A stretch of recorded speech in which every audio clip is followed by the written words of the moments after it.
دوستو، آج میں ایک جانثار صحابی کا واقعہ آپ کے سامنے پیش کرنے جا رہا ہوں۔ غور سے سماعت فرمائیے گا۔ ایک صحابی کا نام عبداللہ اور ذوالجیادین لقب ہے۔ یہ ابھی بہت کم سن تھے کہ باپ چل بسے۔ چچا نے بھتیجے کی پرورش کی۔ بچپن ہی میں اسلام کی آواز کان میں پڑ چکی تھی۔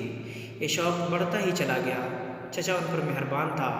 یہ بڑے ہوئے تو اس نے بکریاں اور مال و اسباب دے کر بھتیجے کی بہت کچھ غمگساری کی۔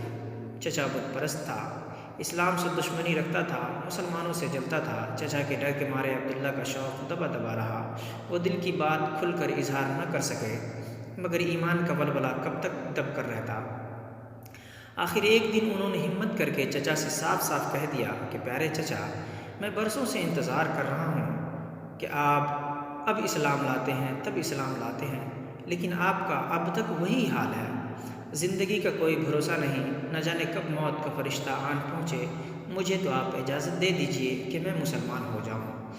اس سعادت سے آخر میں کب تک محروم رہوں گا؟ بھتیجے کی اس گفتگو کو سن کر چچا آگ بگولا ہو گیا۔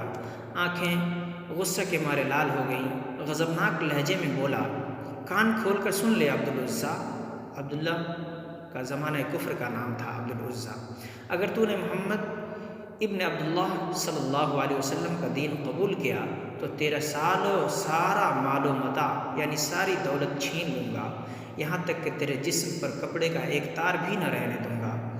عبداللہ کے دل میں اسلام گھر کر چکا تھا۔ دنیا کے مال و دولت کا لالچ ان کو اپنی طرف اب نہ کھینچ سکتا تھا۔ چچا سے بولے، بت پرستی اور مشرکانہ باتوں سے میری طبیعت بیزار ہو چکی ہے۔ رسول اللہ صلی اللہ علیہ وسلم کی پیروی میں ضرور کروں گا۔ رسول اللہ صلی اللہ علیہ وسلم کی پیروی میں ضرور کروں گا۔ اب رہی دنیا اور اس کی اتباع تو اس کا بھی کوئی بھروسہ نہیں۔ ان سب چیزوں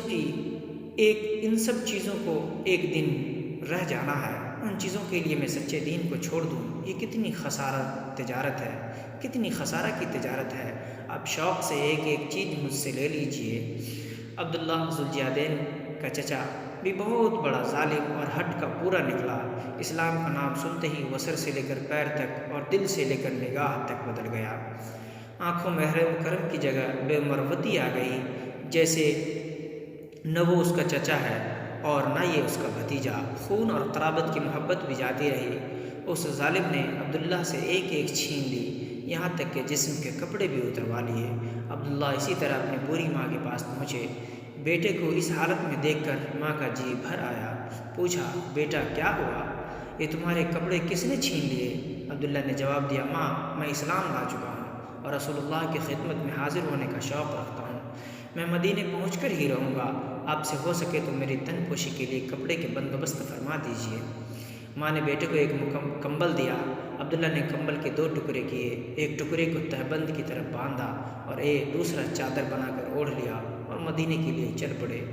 مال و دولت کے چھین جانے کا عبداللہ کو ذرا بھی ملال نہ تھا۔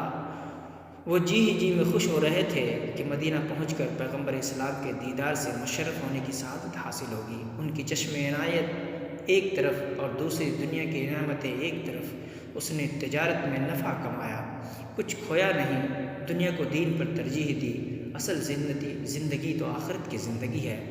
جھلملائے ہوئے ستاروں کی چھاؤں میں عبداللہ مسجد نبوی میں پہنچے اور دیوار سے ٹیک لگا کر بیٹھ گئے۔ انتظار کی گھڑیاں بہت صبر آزما ہوتی ہے، ایک ایک لمحہ ایک ایک صدی معلوم ہوتی ہے۔ اتنے میں خورشید رسالت طلوع ہوتے نظر آیا۔ عبداللہ کی آنکھوں میں عقیدت کی روشنی آ گئی۔ تمنائیں فرط مسرت سے جھومنے لگی۔ تم کون ہو؟